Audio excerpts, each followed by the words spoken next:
چلیں بھی ہم ایک نیشنل ریکنسلیشن کرتے ہیں اور مل بیٹھ کر سارے فریقین جو ہے حکومت میں شامل کرتے ہیں، کر لیے گئے تھے تو وہ نہیں چلے تھے۔ اب یہ بھی اس وقت کی ضرورت ہے کہ عدلیہ، سیکورٹی فورسز، سیاستدان اور تمام اسٹیک ہولڈرز مل کر بیٹھیں اور ریکنسلیشن کریں، تلاش کریں کہ بھئی ہم سے کہاں کہاں غلطیاں ہوئی ہیں تاکہ ان کی اصلاح کیجئے اور یہ قوم آگے بڑھے۔ اچھا، شاہد خاقان عباسی، مفتاح اسماعیل صاحب، ان کے بھی مقدمات جو ہیں اس ترمیم کے بعد بند ہونے کا امکان ہے۔ بہت سارے لوگ یہ باتیں بھی کر رہے ہیں کہ اپوزیشن صرف اوپر سے شور کر رہی ہے، اندر سے وہ بہت خوش ہے۔ نہیں، کیسے خوش ہوگی؟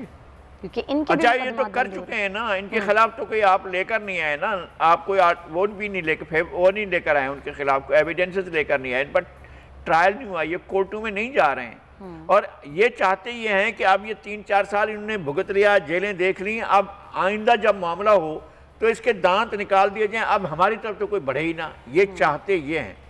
لیکن نہیں ہوگا بھائی، چیزیں آپ کے ہاتھ میں نہیں ہوتی ہیں، جب آپ نہیں ہوتے ہیں مسند اقتدار پر تو چیزیں اوروں کے ہاتھ میں چلی جاتی ہیں۔ لیکن حکومت یہ کہتی ہے کہ ہم نے جو بھی شکیں اس میں رکھی ہیں، ترامیم جو بھی کی گئی ہیں، ان میں سے بہت ساری باتیں تو ہم نے اپوزیشن کی مانی ہیں، تو پھر اب اپوزیشن کو اعتراض کیوں ہے؟ یہ ان کا اپنا خیال ہے۔ اصل بات تو یہ ہے کہ چیئرمین نیب کا تقرر، آپ ایک پیکج لے کر آئیں، اگر آپ نے بہت اچھا کیا ہے، شاندار کیا ہے، اپوزیشن کو فیور کیا ہے، آپ نے اپنے آپ کو فیور کیا، کسی کو نہیں کیا، آپ یہ سارا کو لے کر آئیں نا پارلیمنٹ میں، وہاں بیٹھ کر بحث کر رہے ہیں، اس کی اچھائی برائی بتا دیں، پبلک میں لے آئیں، ہم اس پر بات کریں، ایک ایک نقطے پر بحث ہونی چاہیے، بحث ہونے کے بعد اس کو پاس کریں۔ میں تو کہتا ہوں کہ ایک نیشنل ریکنسلیشن کا پروسیس شروع ہونا چاہیے اور سب میڈیا اپنی غلطیاں تسلیم کرے۔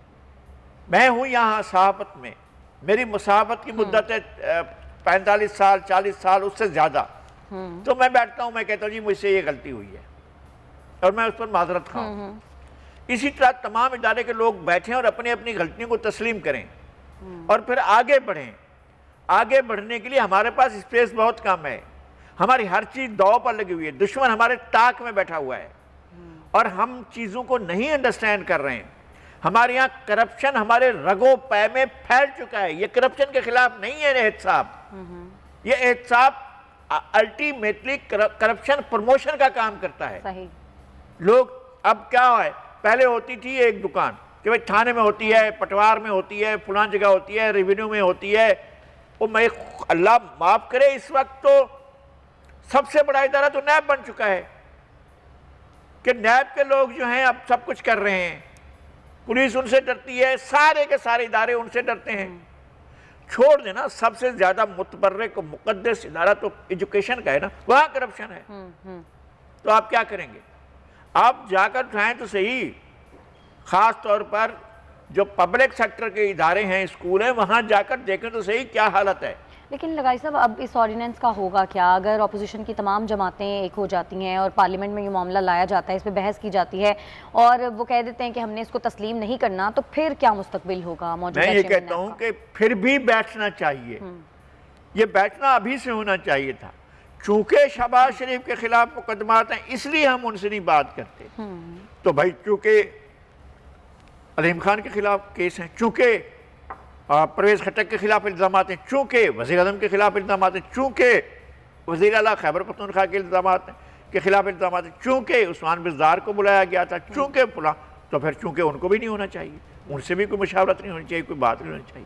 نہیں ہو سکتا نا کہ یہ چیز میرے لیے ٹھیک ہے اس کے لیے ٹھیک نہیں ہے، یا یہ میرے لیے ٹھیک نہیں ہے اس کے لیے ٹھیک ہے، یہ نہیں ہونا چاہیے۔ آپ کو سب کو ایک جیسا، اگر قانون ایک ہے تو ایک جیسا ہونا چاہیے، ایک جیسا نظر آنا چاہیے، تو یہ نہیں ہے۔ شہباز شریف کو ہم مشاورت نہیں کریں گے تو جناب آپ سے مشاورت کیسے کیجئے؟ آپ کے اوپر بھی تو 3-4 بڑے بڑے الزامات ہیں۔ دیکھیں آج بھی یہ بات ہوتی رہی ہے کہ کتنا بڑا، بہت بڑا رقبہ ہے بنی گالہ کا، تو جو نے اس کے ریٹس مقرر کرائے تھے کہ اس پر 4 گنا زیادہ، 10 گنا زیادہ لوگ ریٹس دینے کو تیار ہیں کہ وہ اتنی زمین تھوڑی سی چھوڑیں گے؟ نہیں ہو سکتا نہیں، غلط ہوتا رہا ہے، غلط ہو رہا ہے، آپ چیزوں کو ٹھیک کریں، ٹھیک نہیں ہو رہی ہیں۔ بالکل بالکل۔ اچھا لگائی صاحب، منی لانڈرنگ کیس کے حوالے سے شہباز شریف اور حمزہ شہباز کی جو ضمانت ہے اس میں توسیع کر دی گئی ہے۔ لگائی صاحب، کیسز چلتے رہتے ہیں، ضمانتیں ہوتی رہتی ہیں، ٹرائل ہوتا رہتا ہے، لیکن کوئی فیصلہ نہیں آتا، اس کا آپ کیا سمجھتے ہیں، کیا مستقبل؟ دیکھیں، ایک چیز مقدمے کا اندراج، ریفرنس کا دائر ہونا، پھر اس کے بعد انویسٹیگیشن، نہیں اب تو یہ ہوتا ہے کہ پہلے انویسٹیگیشن، پھر انکوائری، پھر ریفرنس کا اندراج، پھر ریفرنس کے بعد پروسیکیوشن، پھر اس کے بعد ٹرائل، پھر ٹرائل کے بعد ججمنٹ. یہ ساری صورتحال تو ہوتی ہی نہیں ہے. آپ جاتے ہیں ریفرنس تک، پھر اس کے بعد پیشیں شروع ہو جاتی ہیں، اور اس کے بعد وہ نوبت ہی نہیں آتی ہے. اچھا، یہ بیل ہو جانا، پہلے تو بیل کا احتساب کورٹس کو رائٹ ہی نہیں تھا. وہ تو ہائی کورٹ جا کر بیل اگر کسی نے لینی ہوتی تھی تو ہائی کورٹ میں جا کر بیل لیتا تھا. بالکل. تو میں یہ کہتا ہوں کہ آپ کوئی بھی ایسا قانون جو خصوصی قانون بنائیں گے، خصوصی قانون کے بارے میں میری رائے حضرت قائد اعظم محمد علی جناح کی رائے کے مطابق ہے. بالکل صحیح ہے. جب خصوصی عدالت بنانے کا قانون پیش ہوا امپیریل کونسل آف انڈیا میں، اور قائد اعظم اس کے ممبر تھے، تو انہوں نے اس کی شدید مخالفت کی. تو وہاں چیف سیکریٹری موجود تھا، انہوں نے کہا جناب جناح صاحب، اگر آپ کے ساتھ آپ کی زندگی کو جان کو خطرہ درپیش ہو تو پھر آپ کیا کریں گے؟ کیا خصوصی عدالت نہیں بننے دیں گے؟ انہوں نے کہا کہ ایسی حالت میں میں اس امپیریل کونسل کا ممبر بننا پسند نہیں کروں گا، اور میں اب اس کا ممبر نہیں رہا ہوں. اب میں اپنی سیٹ سے اٹھ رہا ہوں، میں اس کو چھوڑ رہا ہوں، میں اس اسمبلی کا ممبر نہیں ہوں، اور یہ غلط ہو رہا ہے جو اسمبلی کر رہی ہے، میں جا رہا ہوں. وہ اٹھے اور چل دیے. صحیح. آپ ایسی خصوصی چیزیں کرتے رہتے ہیں. یہ نیب ایک خصوصی چیز ہے. بالکل بالکل صحیح. بھئی آپ لے جائیں نا کورٹس میں آپ کے پاس. اچھا، کورٹس میں اگر تاخیر ہوتی ہے تو آپ کورٹس کے ججز کی تعداد بڑھائیں. انصاف میں تاخیر ہوتی ہے تو آپ انصاف کو جلدی کرنے کا کام کریں. یہ بندوبست کرنا تو آپ کا کام ہے. بالکل ایسا ہی ہے. چلیں لگائی صاحب، تھوڑا سا آگے بڑھتے ہیں. اب سے کچھ دیر پہلے پی ڈی ایم کا ایک دفعہ پھر سے پی ڈی ایم متحرک ہو گئی ہے. مولانا فضل الرحمان اور شہباز شریف کی ملاقات، اور مولانا فضل الرحمان نے کہا ہے کہ پاکستان میں فوری جو الیکشن ہے وہ اس وقت اس کی بہت زیادہ ضرورت ہے. ساتھ ساتھ انہوں نے جلسوں کی جو ڈیٹس ہیں وہ اناؤنس کر دی ہیں. 16 اکتوبر کو فیصل آباد میں وہ جلسہ کرنے جا رہے ہیں. تو کیا یہ سمجھا جائے کہ پی ڈی ایم اب ایک بار پھر سے متحرک ہو گئی ہے تو اب کچھ چینج لا سکتی ہے؟ جی ماہانہ جلسوں کی حد تک اور بڑی تیاریاں کرنے کے بعد ایسے اقدامات کرنے کے، پہلے ایک ٹرک پر مولانا نے 2 سال سواری کی، 1 سال تک تو چلتے ہی رہے، پھر 1.5 سال تک چلے، پھر انہوں نے اپنا ایک انفرادی جو ہے لانگ مارچ کیا، کراچی سے اسلام آباد پہنچے، پھر لانگ مارچ ختم کر کے واپس آئے، پھر پی ڈی ایم بنائی، پی ڈی ایم کے سربراہ بن بیٹھے، پھر انہوں نے جو ہے پھر جلسے شروع کر دیے. پھر جلسوں میں معلوم ہوتا تھا کہ منزل بہت سامنے نظر آ رہی ہے، قریب ہے. پھر اس کشتی میں خود ہی جو ہے وہ ایک سوراخ ڈال دیا، کشتی سنک کر گئی، پی ڈی ایم یہ رہ گئی، باقی پی ایم ایل این اور جمعیت علماء اسلام اور باقی لوگ جو ہیں اینڈ کمپنی. مجھے انتہائی افسوس ہے، میں بڑے لوگوں کے بارے میں، بہت قابل احترام لوگوں کے بارے میں یہ لفظ استعمال کر رہا ہوں. وہ اس وقت جو ہے ان 2 پارٹیوں کی پخ کے طور پر چل رہے ہیں. پخ میں آپ کو بعد میں سمجھاؤں گا کہ کیا ہوتی ہے. تو یہ جو ہے اس طرح چل رہے ہیں، اور پی ڈی ایم کی طرف سے کوئی کمال نہیں ہوگا. پی ڈی ایم اپنے حالات میں اگر حکومت اپنے بوجھ سے گر جاتی ہے تو دوسری بات ہے، اس کا اپنا بوجھ زیادہ ہے، اپوزیشن کے پریشر سے زیادہ اس کا اپنا بوجھ اپنے اوپر بہت زیادہ لدا ہوا ہے. اگر گر جاتی ہے تو گر جاتی ہے، لیکن اس پی ڈی ایم کے ذریعے حکومت کو کوئی خطرہ نہیں. کوئی خطرہ نہیں، حکومت ریلیکس رہے. اچھا لگائی صاحب، بلوچستان میں سیاسی بحران سنگین صورتحال اختیار کر گیا. استعفے آ رہے ہیں، استعفے منظور بھی کیے جا رہے ہیں. جام کمال صاحب نے ابھی ملاقات بھی کی ہے جے یو آئی فے کے مولانا عبدالغفور حیدری سے اور مدد کی اپیل کی ہے، لیکن انہوں نے بھی صاف انکار کر دیا ہے. اب آپشنز کیا ہیں جام کمال صاحب کے؟ آپشن ہمارے نواب، ہمارے مہربان ہمارے دوست جناب نواب ثناء اللہ زہری کے پاس تھا، وہی آپشن ان کے پاس ہے. یا فیس کریں یا ریزائن دیں اور چلے جائیں. اور میرا خیال یہ ہے کہ اگر پریشر اسی طرح سے اگلے 2 دن تک برقرار رہتا ہے تو موو ٹیبل ہونے سے پہلے جام کمال خان گھر لسویلا ہاؤس کا راستہ لیں گے، اور کراچی میں ان کا گھر ہے، یہاں آ جائیں گے. اور شاید وہ وزارت اعلیٰ کو، اگرچہ ان کے بہت زیادہ سپورٹ بھی ہو رہی ہے، ان کے ساتھ جو ہمارے بہت سے احباب اور دوست ہیں ان کو سپورٹ کر رہے ہیں، لیکن ارکان اسمبلی ان کو سپورٹ نہیں کر رہے ہیں. ان کے ساتھ ان کے حالات جو ہیں وہ تیزی سے خرابی کی طرف جا رہے ہیں. انہیں سنبھالنا چاہیے تھا لیکن انہیں ٹیکل نہیں کر سکے. لیکن وہ ابھی بھی کانفیڈنٹ ہیں، وہ کہتے ہیں اتحادی تو میرے ساتھ ہے، میرا کوئی کچھ نہیں بگاڑ سکتا. یہ ان کا گمان ہے نا، ان کا خیال ہے، یہ بھی ان کا اپنا خیال ہے کہ ان کے ساتھ ہیں اتحادی. بہت سے لیاقت شاہوانی صاحب پچھلے دنوں ایک پروگرام میں ہم سے ہی بات کر رہے تھے تو انہوں نے یہ کہا کہ سارا جو ملبہ انہوں نے پی ڈی ایم پہ ڈال دیا ہے. وہ کہتے ہیں پی ڈی ایم کی وجہ سے معاملات اس نہج تک پہنچے ہیں. نہیں، میرے خیال ہے آپ پی ڈی ایم کو کریڈٹ دے رہے ہیں لیاقت شاہوانی صاحب. پی ڈی ایم کا اس میں کوئی ہاتھ نہیں ہے. یہ جو ان نے بویا اسی کو کاٹ رہے ہیں. میں لیاقت شاہوانی صاحب کی بات نہیں کرتا ہوں، میرے بہت مہربان ہیں، ان کی بات نہیں کر رہا ہوں، لیکن یہ بویا ہے جام صاحب نے. اور جام صاحب نے اپنے گرد ایک گھیرا بنایا ہے، اس گھیرے کو مضبوط کیا ہے. ایک واٹس ایپ گروپس بنائے ہیں، تمام گروپس کے ایڈمن خود ہیں اور اپنے منسٹری کو ایڈمن کے ذریعے چلاتے ہیں، گروپس کے ذریعے چلاتے ہیں، واٹس ایپ گروپس کے ذریعے حکومت چلتے ہیں. حکومتیں اس طرح سے نہیں چلتی ہیں. آپ کو بہت زیادہ ٹھیک ہے ٹیکنالوجی ہے، اس سے فائدہ اٹھائیں، لیکن آپ کو کسی صورت میں بھی اپنے آپ کو سین سے منظرنامے سے غائب نہیں کرنا ہے. یہ ہو ہی نہیں سکتا نا کہ کوئی منسٹر آپ کا آ کر 6 گھنٹے آپ کا انتظار کرے. کیسے ہو سکتا ہے؟ ہو ہی نہیں سکتا. 4 گھنٹے آپ کے لیے کوئی بیٹھا رہے. اور پھر یہ بھی مڈل کلاس کے لوگ نہیں ہیں، ہماری طرح لوور مڈل کلاس کے اور لوور کلاس کے لوگ نہیں، ہم تو عام بہت ہی عام سے آدمی. لیکن آپ اگر کہیں کہ جو روایتی طور پر سردار ہیں اور اپنی سرداری کے زوم میں ہیں، آپ ان کو کہیں کہ ذرا بیٹھنا انتظار کرنا اور 5-6 گھنٹے، وہ تو بڑے بڑے زمانے گزر گئے ہیں جب ان کی سرداریاں، جب بڑے بڑے دستار والے ان کے آگے بیٹھے ہوتے ہیں اور سر جھکا کر بیٹھے ہوتے ہیں، ان کو آپ کہتے ہیں یار انتظار کرو، تو پھر یہ بڑا مسئلہ ہوتا ہے. جام کمال صاحب کو کیا آئیڈیا نہیں تھا کہ معاملات اتنے خراب ہو سکتے ہیں؟ پہلے ہی کہیں بیچ میں ہی معاملات صحیح کر لیتے.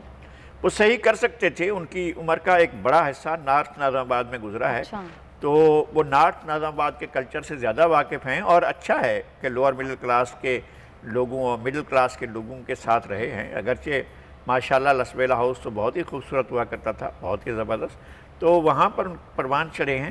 ان کو بیلا کی، وندر کی اور سون میانی کی اور جو دوسرے علاقے ہیں وہاں پر کی صورتحال کے بارے میں کم ہی علم رہتا ہے.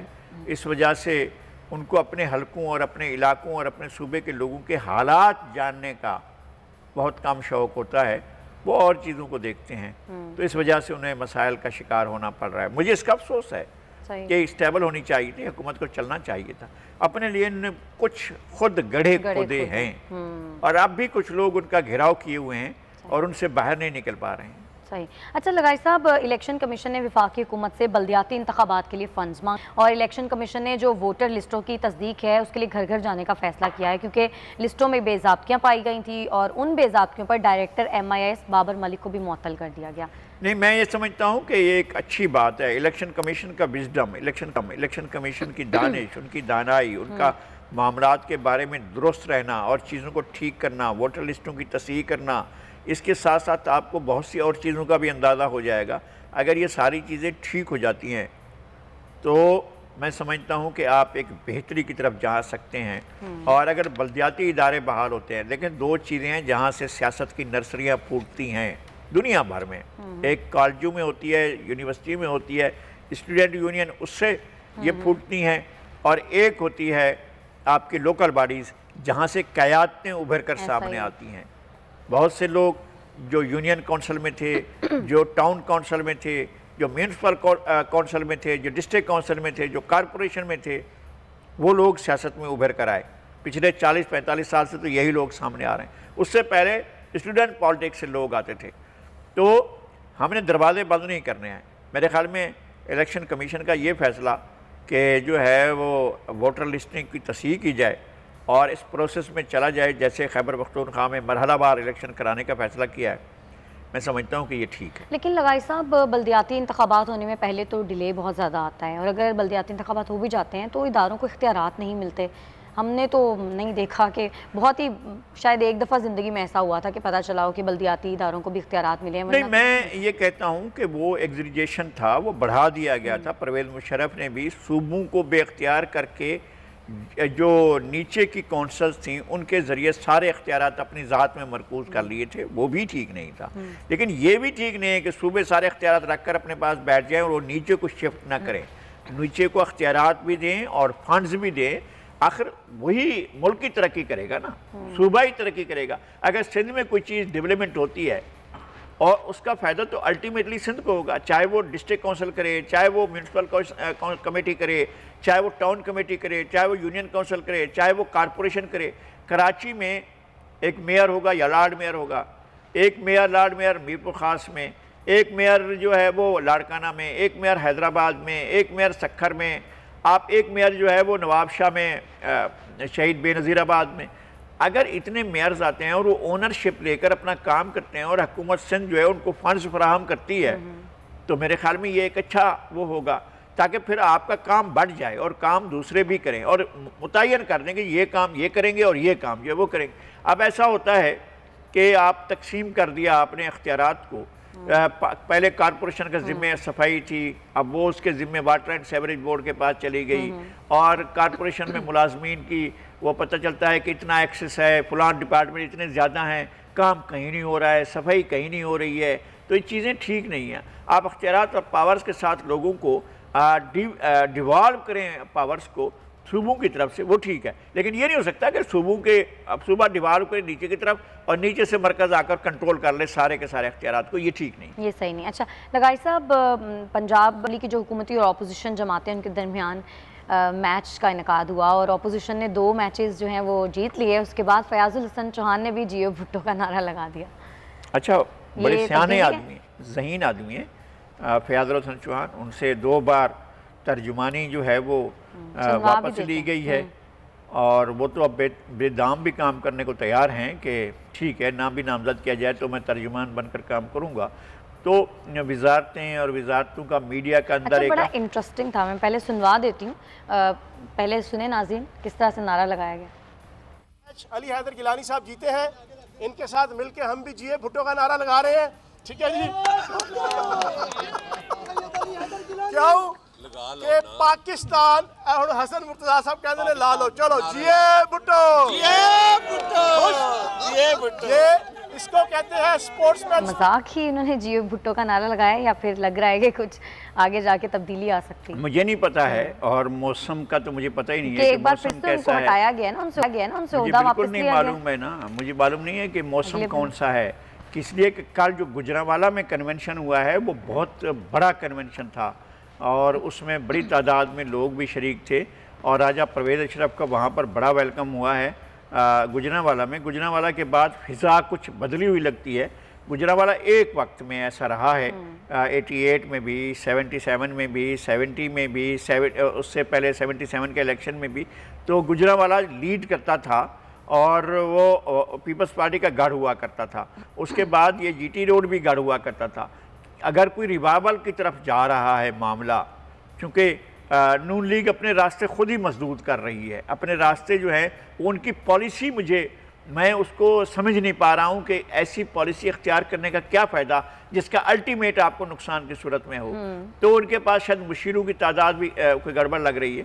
تو اب یہ ہوا کا رخ کیسا ہے مجھے نہیں معلوم، کہ یہ جو ہے بعض دفعہ کہتے ہیں پورب کی ہوا چل رہی ہے، بعض کہتے ہیں دکن کی ہوا چل رہی ہے، بعض دفعہ کہتے ہیں کہ جناب یہ اتر کی ہوا چل رہی ہے، پچھم کی ہوا چل رہی ہے۔ ہوا کا پتہ نہیں ہے یہ کون سی چل رہی ہے، لیکن ہوا چل رہی ہے۔ ٹھیک ہے، چلیں بریک ہیں، اور ناظرین بریک سے جب ہم واپس آئیں گے تو پھر بات کریں گے آئی ایم ایف کے حوالے سے۔ آئی ایم ایف نے ایک بار پھر سے پاکستان سے بجلی کی قیمت اور ٹیکسز بڑھانے کا مطالبہ کر دیا ہے، اس پر بات کریں گے، ساتھ رہیے گا۔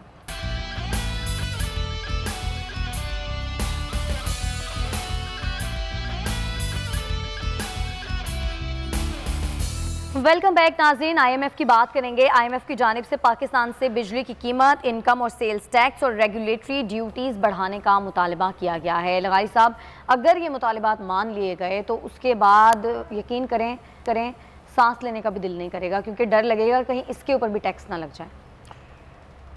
یہ اکنامی، ہماری جو اکنامیز ہیں نا، یہ قیدی اریسٹڈ ہماری اکنامیز ہیں، یہ گرفتار اکنامیز ہیں، ان کو پابند زنجیر کیا گیا ہے، یہ عالمی اداروں کی محتاج بنا دی گئی ہیں۔ 6 ارب آپ کو ملتے ہیں اور ان کو آپ ہاتھ نہیں لگاتے ہیں، آپ نے کچھ نہیں کرنا ہے، یہ گارنٹی کے طور پر آپ کے پاس رکھتے ہیں تاکہ world bank, Asian development bank اور دنیا کے دیگر جو کنسورشیم ہیں قرضہ دینے والے ہیں وہ آپ کو قرضہ دیں، ہاں جی ہم نے اتنے پیسوں کی جو گارنٹی اپنے پاس رکھ لی ہے، اور اس کے ساتھ آتا ہے ایک شرائط کا پیکج۔ اچھا، اور ہر دفعہ جب بھی ان کے پاس آپ جاتے ہیں تو ایک بڑا پیکج آپ کے ساتھ میں ہاتھ میں تھما دیا جاتا ہے کہ جناب یہ لیں، ان شرائط کو آپ نے پورا کرنا ہے اور ان شرائط کے ساتھ آپ کو ملے گا قرضہ. اور وہ شرائط ایسی ہوتی ہیں جو دم نکال لیتی ہیں. اور اکنامی کا چکر یہی ہے، چھوٹے ملک، ترقی پذیر ملک، پسماندہ ممالک اس چکر سے نہیں نکل سکتے ہیں جو آپ کو لازماً کرنا پڑتا ہے. یعنی اسی چکر میں آپ نے اپنے دریا بیچ دیے، چونکہ ورلڈ بینک کا آپ کے ساتھ اصرار تھا، آپ نے ان کی ساری باتیں مانی، ان کا اصرار تھا. پھر آپ نے اپنے اکنامی کو بالکل پیرالائزڈ کر کے رکھ دیا، ان کا اصرار تھا. آپ نے اپنے لوگوں کو پچھلے 70-75 سال میں کچھ نہیں دیے. World bank, I M F, ان تمام اداروں کا آپ کے اوپر پریشر رہا. ورلڈ بینک کی، آئی ایم ایف کی جو اکنامی ہے، اگر اس کو سمجھنا ہو تو ہمارے ایک دوست ہوا کرتے تھے، انتقال ہو گئے، ہارورڈ یونیورسٹی کے پروفیسر تھے ڈاکٹر فیروز. انہوں نے ایک کتاب لکھی تھی، اس سے پتہ چلتا تھا کہ ہماری معیشتیں جو ہیں، اس تیسری دنیا کی معیشتیں، غریب ممالک کی معیشتیں، ان کے ہاتھ میں گروی رکھی ہوئی ہیں. اور ہماری حکمران اشرافیہ صرف ایک چیز پر دیکھتی ہے کہ کیا ہم کرپشن سے، چوری سے اپنے اثاثے بیرون ملک یا اندرون ملک بنا سکتے ہیں تاکہ یہ سب کچھ ایسا چلتا رہے، ہم بچے رہیں. جو بھی اس اشرافیہ میں شامل ہوتے ہیں سارے کے سارے اس جگہ پر جا کر کھڑے ہوتے ہیں، پھر ایک دوسرے کے اوپر چھینٹے ڈالتے ہیں، لیکن چھینٹے ہی ڈالتے ہیں، کرنا کچھ نہیں ہوتا ہے. لیکن ابھی والے جو مطالبات ہیں آئی ایم ایف کے، آپ کو لگتا ہے کہ حکومت مان لے گی؟ مجھے شدید خدشہ ہے کہ مان لے گی. اچھا. میری یہ خدشات ہیں کہ یہ، اور جس طرح سے موجودہ حضرت شوکت ترین صاحب ہیں جنہوں نے اس اکنامی کو فیل بتایا تھا اپنے وزیر خزانہ بننے سے 2-3 مہینے پہلے، اور پھر اس اکنامی کو اپنے کندھے پر رکھ کر گلی گلی بیچتے پھر رہے ہیں، ان سے مجھے لگتا ہے کہ یہ شرائط ہمارے گلے پڑیں گی اور اس میں سارے کے سارے سٹیک ہولڈرز آن بورڈ بیٹھیں گے، کیونکہ ان کا کچھ نہیں جانا ہے. اس پر جو ہے آخر میں نیچے جو ہے وہ کنزیومر ہے بیچارہ، آخر میں وہ عام شخص ہے جس نے چیز خریدنی ہے، آخر میں وہ شخص ہے جس کی چھوٹی سی آمدنی ہے جس کے اوپر آپ ٹیکس لگاتے ہیں. پاکستان میں یہاں ایسے ہیں جو کروڑوں اربوں کماتے ہیں، ٹیکس چوری کرتے ہیں، کوئی پوچھنے والا نہیں ہے، اور ٹیکس چوری کر کے دنیا بھر میں ان کے اثاثے رکھے میں کوئی بات نہیں کرتا ہے. اور یہ لیکس ویکس کا ڈرامہ جو رچایا جاتا ہے وہ ڈرامہ ہی ہوتا ہے اور کچھ نہیں ہوتا ہے. ایک انٹرنیشنل ڈرامہ ہوتا ہے لوگوں کی جیبیں کاٹنے کا، ایک انٹرنیشنل ڈرامہ ہوتا ہے کہ چور آپ کو بتانے کے لیے ادارے رکھے جاتے ہیں، یہ اس طرح کے IC قسم کے ادارے، تاکہ آپ کو دل مطمئن کریں. یار دیکھو یہ بھی بیچارے کام کر رہے ہیں، دیکھا ہے، بتا رہے ہیں کہ کرپشن ہے آپ کے ملک میں. ان 700 کے بارے میں تو آپ کو 1700 اور ملیں گے جو، اور اس سے زیادہ ہزاروں میں ملیں گے جو لوٹ رہے ہوں گے، لیکن ان کی طرف کوئی نہیں دیکھے گا. صحیح. اچھا، چیئرمین FBR ڈاکٹر محمد اشفاق یہ کہتے ہیں کہ IMF FBR کی کارکردگی سے مطمئن ہے، انہوں نے صحافیوں سے بات چیت کی ہے اور بتایا یہ، تو یہ کیا اچھی بات ہے لغاری صاحب کہ IMF جو ہے وہ خوش ہے FBR کی کارکردگی سے؟ FBR جتنا لوگوں کو ڈنڈے مارے گا اتنا ہی خوش ہوں گے وہ، جتنا ان کی کھال اتارے گا اتنا ہی خوش ہوں گے وہ، جتنا ان کے لیے جینا دو بھر کر دے گا اتنا ہی خوش ہوں گے، جتنا مہنگائی کا وہ پروموٹ کرے گا اتنا ہی وہ خوش ہوں گے، جتنا اپنے لوگوں کے اوپر بوجھ ڈالیں گے اتنا ہی خوش ہوں گے. IMF والے وہ کیا چاہتے ہیں؟ وہ یہ چاہتے ہیں کہ آپ سانس لینے کے قابل نہ رہیں، یا آپ کی زندگی کی تار پاس بہت مشکل سے جڑی رہے. آبادی کی زندگی، انسانی آبادی کا ایک بڑا حصہ صرف اس بات کی فکر میں رہے کہ مجھے کیا شام کی روٹی ملے گی نہیں ملے گی، یا کہ آگے مجھے جنت ملے گی یا مجھے دوزخ میں ڈالا جائے گا. یہ دو چیزیں جو ہیں ان کے لیے اہتمام ہوتا ہے سارے. FBR ایسا کیا کر رہا ہے کہ IMF اس سے مطمئن؟ کھال اتار رہا ہے نا لوگوں کی. FBR کیا کرے گا؟ FBR کو تو تالیاں اس لیے مل رہی ہیں نا. کیا کیا چیزیں ہیں، کس طرح سے لوگوں کو، جو ہمارا بزنس کمیونٹی ہے، جو ہماری ایون یہ سیلری والا سروسز کا سیکٹر ہے کتنا آپ کا، اب بھی سب سے بڑا آپ کو جو ریونیو ملتا ہے سروسز سیکٹر ملتا ہے. تو سروسز سیکٹر میں ہے کیا؟ آپ پاس کتنے ہیں ٹوٹل سروسز کے؟ پبلک سیکٹر میں اور پرائیویٹ سیکٹر میں بھی جو لوگ تنخواہیں لیتے ہیں ان کی تنخواہیں جو ہیں ان سے آپ لیتے ہیں ریونیو. بھائی لوگ کمانے والے اور چیزوں سے کما رہے ہیں، ان کے ساتھ کیوں نہیں ہے؟ کہتے ہیں آپ کار لیں اس پر کوئی ٹیکس نہیں ہوگا، آپ لے لیں پلاٹ کوئی ٹیکس نہیں ہوگا، آپ فلاں چیز خریداری کریں، لیکن آپ جو ہے اگر آپ کھانا کھاتے ہیں تو اس پر ضرور لگیں. اور ابھی نیا مطالبہ یہ ہے کہ جو آن لائن بزنس کر رہے ہیں وہ بھی 2% ٹیکس ادا کریں گے. اور لوگ جو بھی بزنس کر رہے ہوں گے وہ کریں گے. اچھا پھر کیا خیال ہے کہ اگر وہ بزنس آن لائن کر رہے ہیں، وہ اپنے آن لائن بزنس کا وہ سیکٹر جو ہے وہ کہیں اور شفٹ کر دیتے ہیں، یہاں پر ایسا ٹیکس نہیں ہے، تو آپ کے کیا کہیں گے؟ وہ ٹیکس چوری ہے۔ اگر ایک شخص کسی بھی ادارے کو فرض کرتے ہیں، ہمارے پاس پرائیویٹ کھانے کے بڑے بڑے وہ بنے ہوئے ہیں نا، آؤٹ لیٹس بنے ہوئے ہیں بڑے بڑے، اگر ان کے اوپر آپ ٹیکس لگاتے ہیں کہ 2% آپ کے اوپر ہم نے ٹیکس لگا دیا، کیونکہ آپ کو کار آئے گی، آپ بھیجیں گے، تو یہ جو آن لائن آپ بزنس کریں گے ہم اس کے اوپر ٹیکس لگائیں گے۔ وہ کہتے ہیں نہیں جی، ہمارا تو امریکہ میں، ہمارا برطانیہ میں، ہمارا سارا پیسہ ادھر سے وہ جنریٹ ہوتا ہے، ادھر چلا جاتا ہے، آپ کہاں سے ٹیکس لگائیں گے؟ تو کیسے لگائیں گے ٹیکس آپ؟ ایک کتابیں یا دوسری چیزیں بھیجنے کے بڑے بڑے ادارے ہیں، آپ ان پر کیسے ٹیکس لگائیں گے؟ ایک کتاب ایک شخص منگواتا ہے امریکہ سے، وہ یہاں پہنچتی ہے، اس نے پیسے وہاں بھرے، آپ اس پر کیسے ٹیکس لگائیں گے؟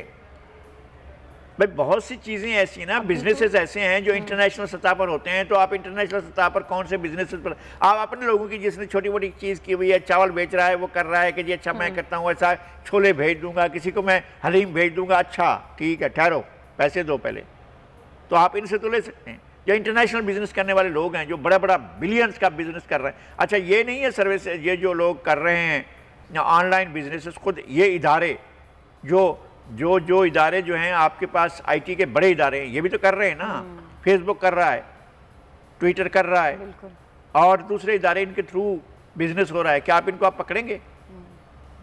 بالکل۔ اور ابھی تو لگائی صاحب جو انٹر بینک فنڈز ٹرانسفر ہے، اس کے اوپر اتنے پیسے کٹ جاتے ہیں، 25,000 سے اوپر اگر آپ نے ایک مہینے میں کوئی بھی ٹرانزیکشن کی ہے تو بینک جو ہے وہ فیس پلس ٹیکس کے نام پر بہت سارے پیسے کاٹ رہا ہے۔ کیا کر سکتے ہیں؟ کیا ہم تو وہ ہیں کہ جو چیخ بھی نہیں سکتے ہیں، احتجاج بھی نہیں کر سکتے ہیں، کاٹ رہے ہیں۔ اچھا اس کو نہیں کہا جائے گا یہ ایف بی آر کی کارکردگی ہے نا؟ قاری صاحب یہ گندم کا معاملہ ہے کیا، اور ہمیشہ وفاق اور سندھ کے درمیان یہ ایک تنازع ہی رہتا ہے؟ مسئلہ یہ ہوتا ہے کہ ابھی ہم پریکیورمنٹ کر رہے ہوتے ہیں تو وفاقی حکومت پلان کرنا شروع کر دیتی ہے کہ ہم ایکسپورٹ کریں۔ آپ ایکسپورٹ اس وقت کریں گے نا جب آپ کے پاس ایک اتنی کوانٹیٹی موجود ہوگی کہ آپ چاروں صوبوں کی ضروریات کو پورا کر پا رہے ہیں۔ اگر آگے جا کر پتہ ہے کہ آپ کو کرائسس ہوگا تو آپ اس کرائسس کو فیس نہیں کرتے ہیں، پھر واپس اپنے ملک میں امپورٹ کرتے ہیں گندم کو، اور امپورٹ کرنے کے لیے آپ کو بڑی کاسٹ دینی پڑتی ہے۔ تو یہ صورتحال اب یہ ہے کہ یہ چاہتے ہیں کہ ایک خاص ٹرم پر، ایک خاص قیمت پر جو لو چل رہی تھی سندھ کے اندر، اس پر وہ رہے، اور وہاں سے پنجاب سے جو خریدار ہیں وہ آ جائیں، یہاں سے گندم پروکیور کریں اور لے جائیں، اور پھر ایکسپورٹ بھی کر دی جائے۔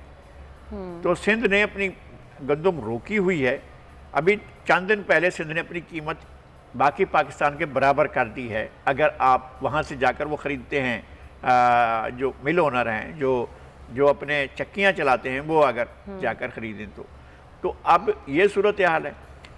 انٹرنل پروونشل پریشر یہ ہے کہ جی آپ گندم دیں لوگوں کو، بھئی لوگوں کو دیں نا، آپ اپنے صوبے کے لوگوں کو دیں، اپنے صوبے کے جو کارخانہ چلاتے ہیں، آٹے کا کارخانہ، فلور ملیں چلاتے ہیں، آپ ان کو دیں۔ یہ تھوڑی ہے کہ دوسرے صوبوں سے اگر وہ فلور ملوں والے آ کر آپ سے لائن میں کھڑے ہوئے ہیں کہ جی ہمیں بھی آٹا چاہیے، گندم چاہیے، تو آپ اپنے صوبے میں لیں۔ تو یہ نہیں کر رہے ہیں، بلکہ اس کو جو ہے یہ انڈر پریشر، یہاں بھی اپوزیشن جو ہے وہ پریشر کر رہی ہے کہ سندھ حکومت جو ہے وہ آٹے کے معاملے میں مسائل پیدا کر رہی ہے۔ کس بات کے مسائل پیدا کر رہی ہے؟ آٹا تو یہاں سستا مل رہا ہے، پنجاب کی نسبت سستا مل رہا ہے، تو انہیں وہ دیکھنا چاہیے۔ ان کو اصل میں اس معاملہ یہ ہے کہ کوئی نہ کوئی گڑبڑ ہونی چاہیے، اور جو سندھ میں اور وفاق کے درمیان چلتی رہے تو چل رہی ہے۔ صحیح ہے۔ اچھا لگائی صاحب، سندھ میں گیس کا بحران ایک دفعہ پھر سے شدید ہو گیا ہے، نجی جو بجلی گھر ہیں ان کو بھی سپلائی معطل ہو گئی ہے، اور سی این جی اسٹیشنز بھی 72 گھنٹوں کے لیے بند کر دیے گئے ہیں، ابھی تو سٹارٹ بھی نہیں ہوئی اور ابھی سے یہ بحران آ گیا۔ اس موسم میں بحران ہوتا ہی ہوتا ہے، ہمارے لوگوں کے ساتھ یہ مسائل ہوتے ہیں۔ سندھ پروڈیوس کرتا ہے گیس، سندھ میں سب سے زیادہ گیس سندھ میں ہوتی ہے، اور سب سے زیادہ شارٹیج سندھ میں کر دی جاتی ہے، اور ہمارے یہاں نہ انڈسٹری کو ملتی ہے، نہ ڈومیسٹک جو کنزیومر ہے اس کو ملتی ہے۔ یہ مسائل ہوتے ہیں۔ اصل میں ساری کی ساری صورتحال مس مینجمنٹ کی ہے۔ آپ نے انٹرنیشنل سودے کیے ہوئے ہیں، ایل این جی کے کیے ہوئے ہیں، آپ قطر سے لے رہے ہیں، آپ دنیا جہان سے لینے کی کوشش کرتے رہتے ہیں۔ سندھ میں بھی ایک مینجمنٹ بھی تو ہونی چاہیے، گیس مینجمنٹ کوئی سسٹم تو ہونا چاہیے نا، کہ کس طرح سے آپ دیں گے اور صوبوں میں کس طرح سے آپ تقسیم کریں گے، تو وہ نہیں ہے سسٹم ان کے پاس۔ اور اس لیے یہ بحران پیدا ہوتا ہے، اور سندھ میں ویسے ہی بحران پیدا ہو گیا۔ بلوچستان میں آپ نے کیا کیا تھا؟ سوئی سے گیس نکلتی تھی، اور دنیا میں پاکستان میں سب سے زیادہ گیس جو ہم سوئی سے حاصل کرتے تھے، جہاں ختم ہوتے ہوتے ہو گئی، اس لیے کہ آپ نے سن 52 سے نکالی تھی اور اب تک کنزیوم کر رہے تھے۔ لیکن بلوچستان کے بڑے شہروں کو، بلوچستان کے ایون سوئی کے مضافات میں بھی چھوٹے چھوٹے قصبے اور دیہات تھے، وہاں بھی نہیں تھی، گیس نہیں دیتے تھے۔ آپ سارے شہروں میں لے گئے، انڈسٹری میں لے گئے، ڈومیسٹک کنزیومر کو دیا، آپ نے ہر جگہ پر گیس جا رہی تھی، لوگوں کے گھروں میں چولہے جل رہے تھے، لیکن سوئی کے ارد گرد کے علاقوں میں گیس نہیں مل رہی تھی۔ آپ یہی کرتے ہیں کہ سندھ کے اندر جو ہے لوگوں کو گیس نہ ملے اور یہاں پر جو ہے پریشان رہیں، آپ جو ہے وہ دوسرے اپنے کنزیومرز کو، جو بڑے انڈسٹریلسٹ کنزیومرز ہیں، ان کے لیے بھی راستہ نکالیں کسی نہ کسی طریقے سے۔ آپ چاہتے ہیں کہ وہ مشین چلتی رہے، چلیں بھی مشین چلتی رہے، مشین تو چلے نا، وہ بھی نہیں چلتی۔ بالکل۔ اچھا لگائی صاحب، آپ کو جو وہ والا واقعہ یاد ہوگا جو مینار پاکستان پر ٹاکر خاتون عائشہ اکرم کے ساتھ، اب اس میں ایک اہم پیش رفت ہوئی ہے۔ اب عائشہ نے جو ہیرو تھا اس کو ہی ولن بنا دیا ہے، جو ساتھی لڑکا ریمبو تھا۔ وہ یہ کہتی ہیں کہ ریمبو ان کو بلیک میل کرتا تھا، نازیبہ ویڈیوز اس نے بنا رکھی تھیں، اور 10 لاکھ روپے لے بھی چکا ہے بلیک میل کر کے، اور اس کے بعد وہ یہ بھی کہتی ہیں کہ پاک جانے کا منصوبہ بھی اسی نے بنایا تھا۔ اب جن لوگوں نے عائشہ کا ساتھ دیا تھا وہ بھی کنفیوز ہو گئے ہیں کہ اصل میں یہ سٹوری ہے کیا، کیونکہ ریمبو یہ کہتا ہے کہ عائشہ جو ہیں وہ یہ کہہ رہی تھی کہ جتنے ملزمان پکڑے گئے ہیں ان سب سے ہم 5-5 لاکھ روپے لیں گے، جب میں نے کہا کہ میں ساتھ نہیں دوں گا تو اس نے مجھے پکڑوا دیا۔ تو میرے خیال میں اس سارے معاملے کو ری انویسٹیگیٹ ہونا چاہیے۔ عدالت نے تو چالان مانگ لیا ہے اور شاید چالان سبمٹ کر دیا جائے، ریمبو کو گرفتار بھی کر لیا ہے تاکہ یہ معاملہ رہے، انویسٹیگیشن ہوتی رہے۔ اور ریمبو نے چاہے بھلے کے لیے کیا، چاہے برے کے لیے کیا، لیکن بہرحال بھلے کا بھی بدلہ مل گیا ان کو اور برے کا بھی بدلہ مل گیا۔ جو کچھ بھی کیا انہوں نے اس کا بدلہ مل گیا ہے۔ برا کیا ہے تو ظاہر ہے کہ اس کا نتیجہ ہوگا، اور اگر انہوں نے بھلے کے لیے کیا اور یہ ٹھیک کہہ رہے ہیں کہ جی وہ کہہ رہی تھی کہ پیسے لے کر چھوڑ دیں گے، تو بھی ایک وہ تھا، اگر آپ نے ان کے لیے بھلا کیا تھا تو بھی نتیجہ آپ کو ملنا چاہیے تھا، اور اگر آپ نے ان کے لیے برا کیا تھا تو بھی نتیجہ ملنا چاہیے تھا۔ ایسی کوئی بات نہیں ہے۔ لیکن اس بات سے ہمیں سبق کیا ملتا ہے؟